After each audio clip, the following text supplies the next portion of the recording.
it going, guys? It's Madison and James, owners of AlchemyPhyt, coming back to you again with another podcast. And we're going to keep doing the video so you guys can get a little bit more of a sense of just who we are and what we're about and, you know, really humanize us, I feel.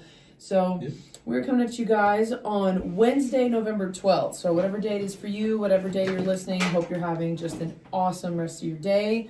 And yeah, we're just going to be talking about a little bit of James's race that he had this past weekend, you know, the performance aspect, the afterglow, the recovery, and the next plan, things like that. Because I know we did a really good job at talking about the beforehand. You know, everything's key, everything's preparation leading up to this point. So in terms of leading up to your race, I know we were it was the day before? It was the day before, and I was extremely... You were locked in for sure. Oh yeah, I was definitely in a different mindset.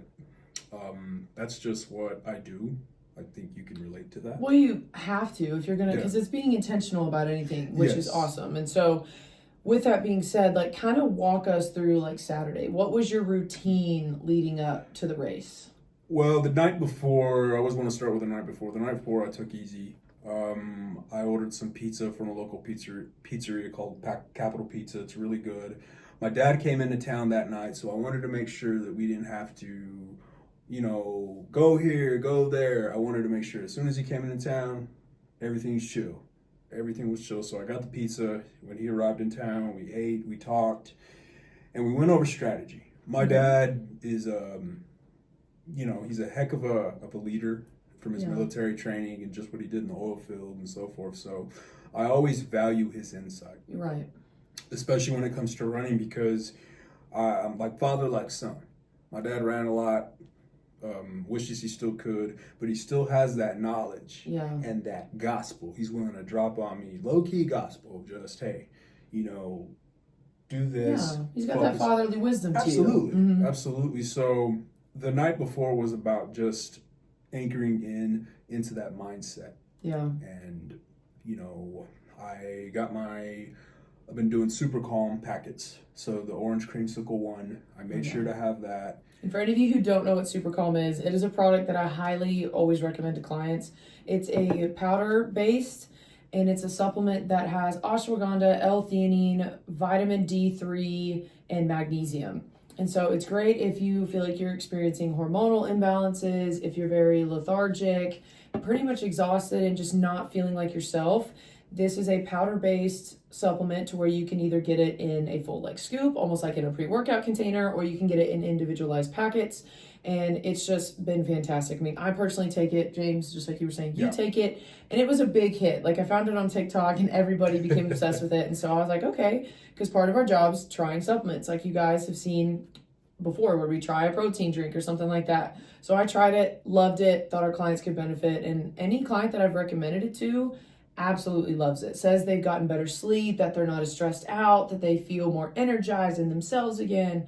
So for any of you who don't know, I highly recommend looking into it. And if any of you have questions about it, feel free to reach out. I mean, I've taken it for over a year now. James, you've taken it for several months, almost a year now as well. And so we can definitely be a testament to how well that it works. And it was a big part of my training process, too, of just getting ready weeks prior, because when I believe it was you that told me they had it at Target. Yeah, so they started selling it there. At Target, they had 2 flavors originally at the Target down the road, and now they're like to 4 or 5. Yeah, they've grown a lot. There only used to be one flavor. Yes, one flavor only. Which was the raspberry lemonade. But now they've got blue coconut, orange cream, and all that. Yeah. So it's it really relaxes me. And so that was the key thing the night before. Was like, okay, you know, take this prior to around 7:30, around that time frame.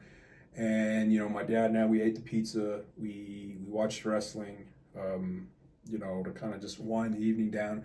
And around 9 o'clock, you know, we're both we're yawning. So that's where, and he knew I was gonna go to bed early, and so was he. And so the morning of, had my alarm clock 5 a.m., which is nothing for me. He was up shortly thereafter, and it was about mobility work. It was about waking up, stretching.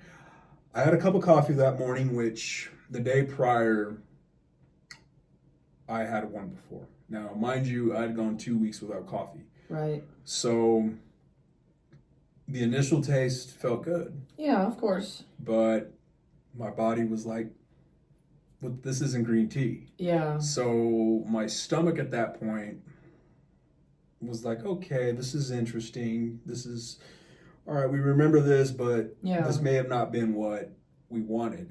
Now, I did have some water. I did have a small oats overnight. So I had that first and then the coffee. Okay. But then I followed it up with a few hours later, after some stretching and waking up right before the race, a Ghost. There you go. So at that point, bold. It was a bold move. That's bold. It was bold. I was wired. But I was wired. I was wired. I was in the zone. But when the race started, it started at 9, and at that point, the first 6 miles, they weren't bad. Right. Physically, I felt good. I had energy. I was sipping on the water. I had one of those carry-on things, which I've never done before, and I feel that looking back at that, it was something different. I probably should have practiced that. Yep. And did it slow me down? Looking back at it, yes. It slowed me down because my form was a little, I joked with you later on that day, looking at because my dad, God bless him, he recorded. Yeah. So I'm watching this footage. Of course, parents me love running, to do that. And I'm not a sprinter. I'm not a sprinter by any stretch of the means, and we've talked about it. My legs I got running back legs. I will run you over. I will not beat you in a sprint, but I will run you over just like my dad. So, I get past the first 6 miles. I take my windbreaker off. I throw the water bottle down. But at that point, my legs are toast. My quads are on fire. My left IT band is angry with me. My hamstring is, my glute is. You're getting a lot of flare-ups. I'm getting a lot of flare-ups at that point. And then that's when the stomach cramps hit. Ah.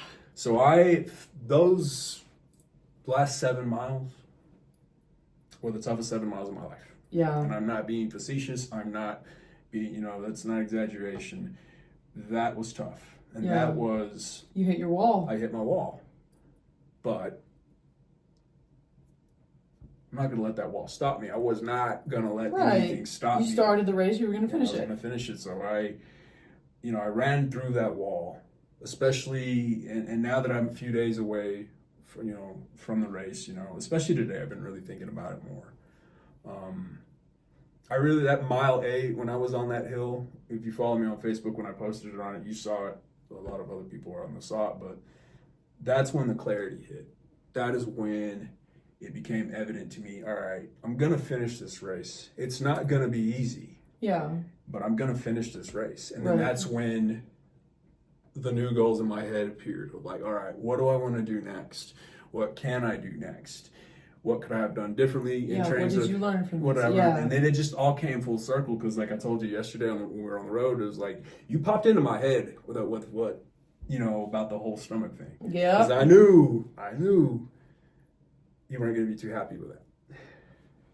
Just because I'm such an organizer and preparer, and especially when it comes to caffeine and things like that, you've got to be careful. Yeah. And if you deprive your system for multiple days, even weeks at a time, reintroducing that before a crucial point, it's going to shock your body, whether you like it to or not, because your body is going, I have not had this in a long time. I'm having it for the first time. So it's essentially going to hit harder because it's gone longer without said stimulant. Mm-hmm. So it's always got to be important, especially if you already had coffee before. Why would you do more caffeine? I know it's exciting, but you know what happens with the effects of caffeine. I do.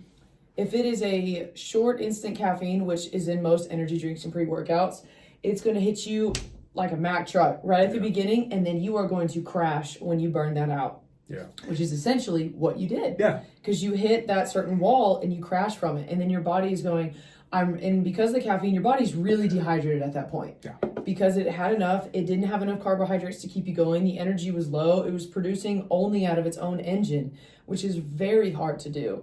And so that's just where caffeine, if you're going to do it, you either do it, in the morning, like just a cup of coffee, or you do it before the race. I mean, It's doing one or the other, not Yeah. both. And so it's just, but it's, people got to learn. I mean, we can tell people to do things all day long, but it's up to them to listen. And with that being said, a few days prior to that, I was talking to other runners who were preparing because it was a big race week across the country. And the one constant I got was don't change anything different. So in past races, I have done that where I'll have a ghost in the morning with a cup of coffee and I kill it. So I thought, all right. Because you had done that previously. Correct.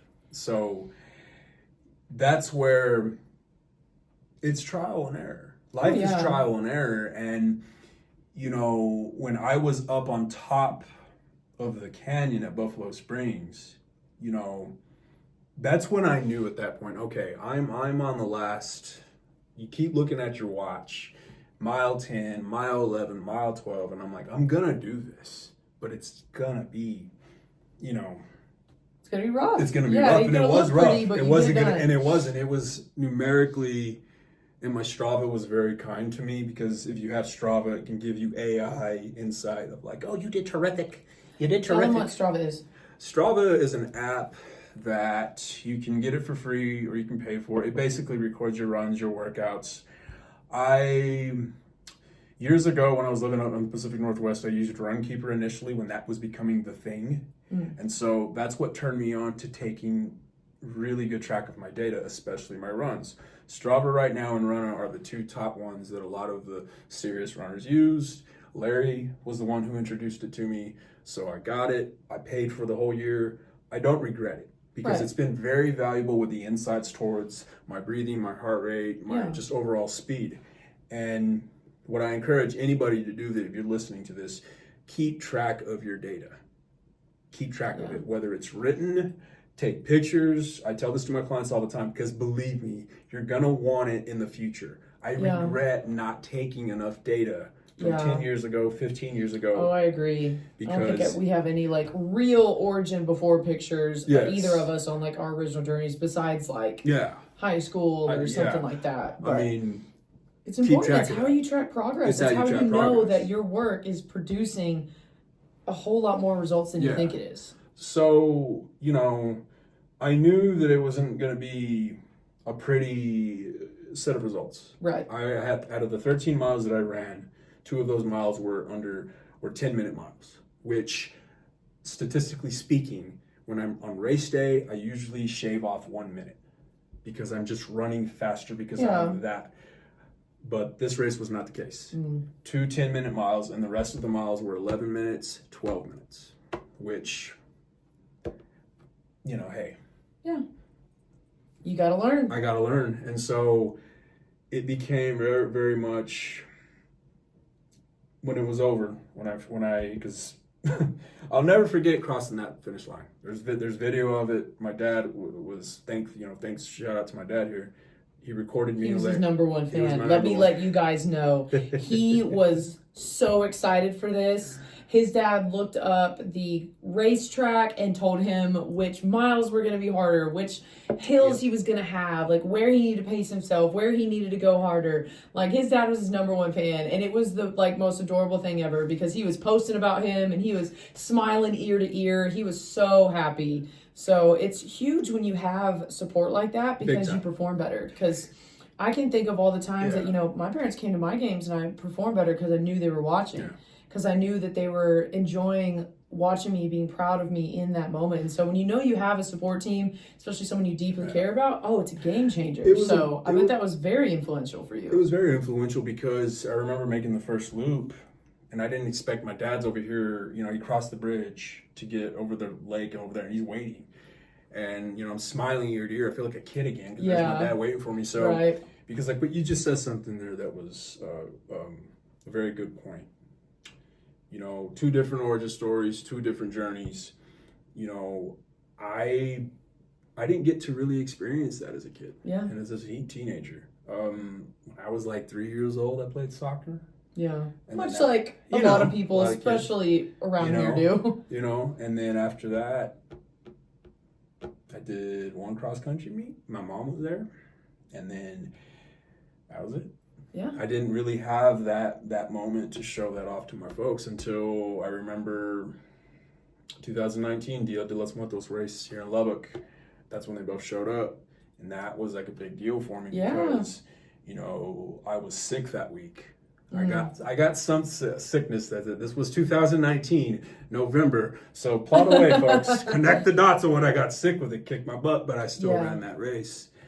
And they were there for that, and that inspired me. When I went to Stadium, both times they were there. You know, having those cheerleaders, having that support system is so crucial for someone like me because, a lot of y'all had the you know, y'all were blessed to do that when y'all were teenagers. I'm doing it in my 30s. Yeah. And that's in my 40s, which there's nothing wrong with that. No. But it's just a funny. different timeline. It's just funny how life is that way, and I'm so grateful and blessed that, you know, I was able to do that with my dad there, and he was keeping, you know, my family on the group text. Yeah. Mijo's on, you know, mile 10, and it just he's giving him pretty much the ESPN he's giving it, play-by-play. He's giving him the play-by-play, Right. and I couldn't have been more appreciated. And that right there was inspiring me too, because I would send them texts in the group chat, you know, 8 miles down. You know, such to go. You would update them. I would update them because I had been looking forward to this for so long, and then it finally happens, and it went by quick. Even though when I was doing it, it did not feel like it was, especially those last 7 miles. And so, you know, crossing that finish line was painful. It was relieving. Yeah. I wanted to fall on the ground and, you know, because I was that dead.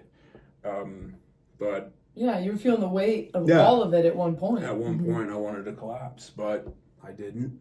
Didn't want to worry. Oh my God! Yeah, right. You know, I don't need my dad running. But I didn't, and I guess I envisioned it being a bit more triumphant. Yeah, more like a Rocky moment, something like that. Yeah. And the first thing I did is I went to my dad, hugged him, got the medal, and then I got a liquid death. And we pulled down the cab of my truck. We sat down. And I'm just drinking it, just like trying to get my breath back, trying to like get some feeling back in my legs because my quads were done. They were done. Right. You were trying to get back to equilibrium. You were like, please. Yeah. So I went and checked on Larry. He was sitting down because, you know, we both agreed this was the hardest race we've ever done in our lives, and it.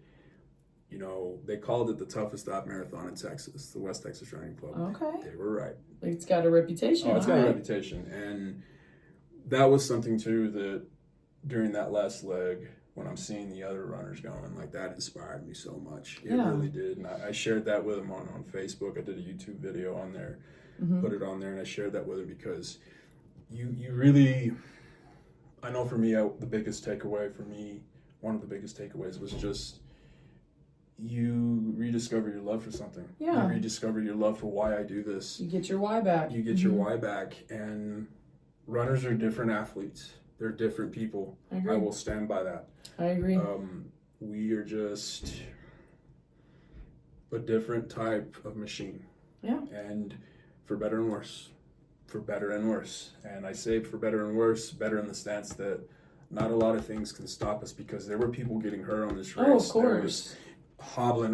There was a dude next to me who hurt his ankle. He's running like his leg is basically straight. His other right leg is, but he's like hopping. Yeah. He got next to me and I'm kind of struggling. So I'm like, you know, I speed up a little bit. He speeds up a little bit because we know we're at the end of the line. And so, you know, that right there I'll never forget because it's moments like that where you truly see what you're made of when it comes to your effort. Because people, I think it's always been this way, but especially now, in my opinion, we're running away from effort.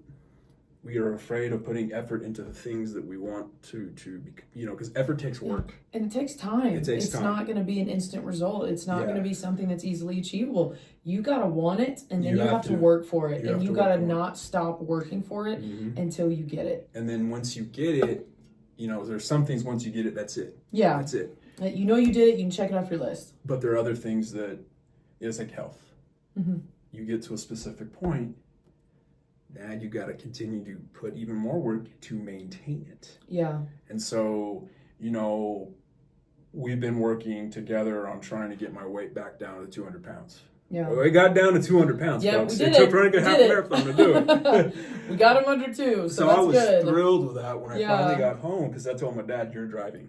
You're like, you take the wheel. You take the wheel. You drive the big orange machine I drove, you know, monstrosity, if you will. And, you know, as soon as I got home, Normatec sleeves on my feet, on my legs. It's immediate recovery. Because you knew that if you didn't, you were going to face a lot more post-race pain. Absolutely. And when, you know, you reach back into the running community and you think, all right, what are y'all doing after the race to get better? So like one of them said immediately after a race or a long run, get a Normatec if you have them. Those are not everyone has those. Larry was very kind to give me his because he bought a new set. And those are not cheap. And those are your compressions, right? Those are my compression sleeves. Okay. So, for any of you who don't know. Yeah, Normatec we'll hashtag you. We're not sponsored by them. We're not sponsored by anybody. So yet. But yeah, I like that. That was crucial. I had to get in those sleeves because, you know, I thought about after the race, well, maybe we'll go get something to eat, you know. Right, thinking you can really just go about your day as you would normally. Yeah, I couldn't. Yeah, but realizing that your body was like, absolutely not. Yeah. So I was in the Normatec for about 1 hour, hydrating, getting it like a banana, and I had water and stuff like that. My dad's kind of, you know, he's relaxing too. We're trying to watch football. We finally go get something to eat after the fact. I was craving a burger, so I got a burger and fries. Hadn't had one in a few weeks. It was good. A lot of water. Yeah, you refueled. A lot of water, refueled. You had to recuperate, refuel, rest. Because in that one race, that specific thing, by 12, when I checked it, by 12 p.m., I already burned, I think, actively 2,500 calories. Yeah. And then my BMR is what? 2,000 off the top. Around that point. So I would say close to 2,800, Yeah. So I was eating everything that day. Yeah. My metabolism was skyrocketing, but, you know, after that point, there was no, all right, after we eating, let's go to the mall, let's go, no. Yeah. It was, we got to go home. I have to sit down because moving around at that point, especially Saturday, my legs are gone. Yeah. The other thing, and this is a runner's thing, you know, a lot of them don't like to talk about it. I'll talk about it though. Chafing. Chafing. It always reminds me of that episode of The Office. Oh, yeah. Every single time with poor Andy. It was, I prepared for that though, but I missed the spot. And that spot for the rest of the day, no bueno. Yeah. Walking was painful. Sitting down was painful. And then Sunday rides, still feeling. Right. Still feeling that road. Oh, yeah, you're going to have the after effects for a while. Yeah, going up and down stairs wasn't fun. My quads gave out a few times on Sunday when I was with my parents. We went to go have lunch and do, you know, just go hang out. But like getting on a step, I could feel, especially my left quad, want to give out. Like it was, so I had to, you know. Yeah, you had to brace yourself. I had to brace myself, and so that became crucial. More Normatec sleeves. Monday, I finally got to a steam sauna over at Zach's Club and at Club 4. That really helped me out. Yeah. It got me looser. My legs felt better. And just kept doing it. It's Wednesday now as we record this, and today I feel great. I'm still, you know, still sore. I don't think I'll be back to 100% maybe till Saturday. Yeah. Give yourself a full week. Yeah, you got to give yourself a full week. Yeah. You don't want to rush it. So, like, for a lot of runners out there, you know, and people just in general, if you're going to do a 5K and if you really push yourself to the limit, take your time in recovering. Yeah. As far as I'm concerned, this week is a wash when it comes to really starting something like a new program. So, yeah, I've done a bit of a split this week. So, like, today, focused on pull muscles, kind of going back to the old James split, which is your classic bro split, but I'm really hating that word now, so I don't like to use that word. It's a me thing. I'm sorry. I just don't like that word. So pull muscles, battle ropes, but I'm doing it slow and methodical. Mm-hmm. I'm not pushing any hard weight. I know I've shared before, but I nearly broke my finger this morning doing something that was, you know, it wasn't dumb. Oh, if you're in the gym long enough, you're bound to have some weird Yeah. accidents and some weird injuries happen at the gym, whether that's through racking your weights, messing with Yeah. a cable, That's messing what with I one was of the messing pins with and the the cable. cables. And so it comes with the territory. I've popped off a few nails doing that. So, I mean. Yeah. But it was, today I just felt good. I was able to get on the rowing machine over at Zach's. I did a hit circuit. I felt good. I felt strong. That was another thing that I didn't do as of late was lift. And that right there, I feel was a really good move on my part because I do feel a lot stronger. Yeah. I really do feel a lot stronger with my body weight exercises. I was doing like a superset I was doing an interesting row variation where I would row into it, come back, and then I would curl. Yeah. 10 reps. It was a very different maneuver, and then I would pair it up with 10 push-ups. And I felt incredibly strong. Yeah. Like, the pump was real good, and I just felt like, okay, stepping away from weights for 2 weeks was good. Yeah. So that we're going to keep in the playbook. Okay. The other things when it comes to that taken out of the playbook, obviously, I love pizza. I really do. But 2 nights in a row. Yeah, especially 2 days before a race. Yeah. Yeah. Because you want a carbo load, but I should have You do, but yeah, it's got to be very specific in the way that you do it. And in the past, this year, the other one that really worked out well, and I should have went back to it, was shells and cheese. Macaroni. Okay. Shells and cheese with some chicken, some protein. That does not, there's not a lot of grease in that for me the way I cook it. It's filling, gives me the carbs that I need and the protein I need. And so I know that I have a race in 2 weeks. I'm doing the turkey trot race, which I'm probably going to go with a 2-mile race because... I'm also doing that race, but I'm walking with my nephew. So don't get it twisted that Maddie's all of a sudden becoming a runner. No. I am a sprinter. Yeah. I will gladly sprint 100 times rather than ever go and run over a mile. So that's where I'm at. But yes, I will be there with my little nephew. So I'll be looking out for you posting about it because we're going to look real cute. But and, there's just so much that I've learned from this experience. Yeah. And it got me thinking too, like we've talked about like our Spartan Deca stuff in the past. That was what I thought about on top of the hill. I thought, what's next? That was what I thought. It says, me and you got unfinished business with Spartan Deca. We haven't done a Deca Mile yet. We've done the Deca Strong. We've done the Deca Fit. We have not done a Deca Mile. Yep. And our 2 previous experiences, we killed it. Our teamwork, we had good teamwork. Yeah. We had very good teamwork. And so with a mile, since we've already done the fit, I thought, all right, that's what we need to work towards next. I agree because the fit was, which people who don't know, a fit is you essentially are doing 20 stations?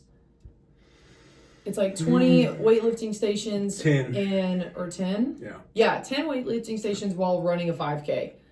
And so you do so many laps in between these stations that, by the end of it, you run a 5K. And so it was one of the hardest things that I've done in a while because I wasn't trained up like that anymore. I have just been a strict weightlifter since 2019 after post injuries. And so, I hadn't gotten a whole lot of running in. So everything that you're saying that you recovered from, that's how I felt after that. I was done. I mean, after that, I was in bed by 7. I was like, leave me alone. Nobody talk to me. I have my dog. I'm good to go. I remember because we were going to spend some time there. We went to Austin and we had my cousin and she was like so excited. She wanted to go look at some shops and stuff. And like we did, but I was like, okay, I'm done. I gave like a 30-minute max and I was like, I'm done. So how you felt that Deca Fit after that fact? Because I remember that you were gone. I was done. Like you were done. Like I got our food. We all went and ate at Cane's together, and then after we ate, I just started really going downhill, and I was like, I need to go. And then I remember it was you and my cousin talking, like having a conversation, and then she goes, "Where's Maddie?" And she calls me, and I was like, "Dude, I'm already in bed." And she's like, "It's 7." I went, "I know." I said, "I am not moving." I was like, "No, I'm done. I will see y'all later." I was like, this was not, I just knew I needed to rest. And that's what you have to, and that's what I had to, that's what you did. Yeah. And then that's what I was feeling just that Saturday. Yeah, and you got to give yourself that. You have to. Because you, like, in the fit, I gave everything I had. Yeah. in your race on Saturday. You gave everything you had. You do. And so when you do that, you've given every ounce, pound of effort, whatever you want to say, and your body's going to have to come collect on that, because it's like, okay, you've spent me, now I need some rest, and you've got to listen to it, or else, it can cause injuries. It can cause, just overall discouragement on wanting to do stuff like that again, because you have a bad experience, because you don't take care of yourself, and it can cause other things. But yeah, you've got to take that time to rest. And so I feel like that was a big thing, of course, of anybody, like we talked about, in the episode before this, preparation. So we were talking a lot about preparing before you do something big, or preparing a small goal, or things like that. But you also got to prepare the aftermath. You got to prepare for what you're going to do when you're done with that big task, or that small victory, or whatever it is, whatever goal you have, and you plan for it, you go, you do it, you succeed in accomplishing it. What are you going to do after? And whether that is completely recuperating by basically bedriding yourself, of just being like, no, I will not move. I'm only going to have water. I'm going to do compressions. I'm going to do ice. I'm going to do heat. I'm going to do all these things. You've got to prepare your body for that, because it's just going to take a toll. Because if you would have just gone home, and even if you just go home and lay down, it's still going to take a while. Yeah. It's still going to do that. And so by you, doing compressions and getting into a heat sauna, still moving your body, and that's a big one. A lot of people don't want to move at all after they've done something very physically taxing, and you need to. You need to get your body back up. That's why after most knee surgeries, or when I would have my injuries, they immediately got me moving very quickly, because they needed my body to relearn how to do it quicker, rather than having, scar tissue build up, or having motivation go away. Whatever the case is, you've got to be able to prepare your body for those things. And so making sure that you were resting, that you were like, hey, I need to just stop. I need to sit down. I need to hydrate. I need to get some protein in me, and I need to prioritize this. It's doing everything with intention. And so I feel like you really learned what that meant. You went through all stages of intention, which was seeing your goal, planning to get your goal, preparing for your goal, training, accomplishing your goal, and then recovering from your goal. Yeah, it was, everything came full circle. Yeah. With the training, and then just the month-long preparation that I did. Yeah. So, like, for instance, you see the spin drift water. So I love Sprite. I love Sprite Zero. I gave that up for, 2 weeks? Yeah. Or around that time. I don't think so. And I've had Sprite since then. Yeah. But I'm not going out to the store. I didn't go to Market Street or H-E-B and buy more. Yeah. I bought this sparkling water because, we're not sponsored by them yet. But I needed something to just quit, that thirst I have. Yeah. But also my body got accustomed to not having Sprite. So I was like, well, I want Sprite. Yeah, but it's a form of dopamine in your brain. Yeah. But I enjoy this a bit more, because I know that it's going to help me kind of continue the good things that I did start doing that. I've had a few takeout meals since then, but I'm not really craving, I really got into Taco Bell past few months, guilty, once a week. But even now, I'm like, I really just don't crave it. Yeah. I cooked a lot more during the training, so now, I already cooked before this podcast. I went home, I cooked up some chicken. Chicken and, was it rice? No, potatoes. Dill pickled potatoes that were delicious, because my body wants that now. Yeah. Like 2 weeks, and you've probably heard other people say this, but to develop a good habit, 2 weeks. Yep. And I stand by that. Yeah. Well, it's a lot of people. It's like people that struggle with addiction and things like that. If they can suspend their usage for at least a month of whatever it is, a lot of times, they go through the withdrawal symptoms, you go through the cravings and all things like that. But then a lot of times when they come back, they either really don't have much of a need for it anymore, or they do try it and it doesn't hit the same. It doesn't. And it is not the same satisfaction, not the same amount of dopamine that your brain gets. because it's been without it, and your body is now used to going without, and it doesn't mind it, because our bodies do want real food. Yeah. They do. That's what we were designed and put on this earth for, was to consume real food that comes from the ground, comes from the trees, whatever. And so all this processed stuff that gets into our systems, we become accustomed to it. We're humans, we adapt. But if you deprive yourself of those processed things, and you do cooking and you do fresh produce and things like that, and you're intentional with your diet, and you come back, your body's not going to taste, it's not going to taste the same to your body anymore. And your body's not going to crave it as much as it used to either, because it's going without all those additives and preservatives. And so that's a big thing. So that's a good thing for you to have learned and actually see your body respond to, which is a lot of things that I feel like people don't want to take the chance on, because there's an aspect of fear in that. Of, big time. Well, I don't want to quit, and well, I gotta have this, I really want this. But that's just our over consumption that we're so used to in our society right now. And so it's very common, but yeah, that's a good thing for you to learn. And now, because of all that, you're building a better habit of, okay, I'm going to be cooking it more. I'm not eating out because my body doesn't want that. I want to fuel my body with intention. Which, that's the whole point of all this. The whole point of, asking James pre-race and post-race, and doing the business essentially that we have created, is we want people to treat your body with intention. I say it all the time. It's like my main slogan: your body's the most permanent place you ever live in. So treat it with intention, because it's going to respond back. If you listen to your body, if you open your ear to listen to your body, I promise you, it will speak to you more than you think it does. And it'll let you know what it likes, what it doesn't like. And you've got to be able to push past what your mind is telling you and listen to your body, not your heart. Listen to your body. And so, because it will speak a whole lot louder. Right there. Big difference. And there is. Big difference. I mean, listen to your heart if you have cardiovascular issues, but that's a whole different topic. But yes, so it's just being intentional. And so with you doing the race and prepping for it as much as you did, and going out there doing it and recovering as much as you did, I mean, again, every ounce of that was intention. Yeah. And that's the biggest thing that we can possibly teach you guys. And so, yeah, go out there, go get a goal, go find it, prepare for it, do it, and recover from it, and then figure out what's next. And so, James, besides, of course, the turkey trot, what do you think is your big, this is my next one, what am I going to do? Well, I know that I would like to, as I mentioned a bit ago, I'd like another crack at the decamile. I think that we need to wrap up that trifecta for you. Yeah. And to really, because now I think more than ever I know, okay, that we could really kick some butt on that.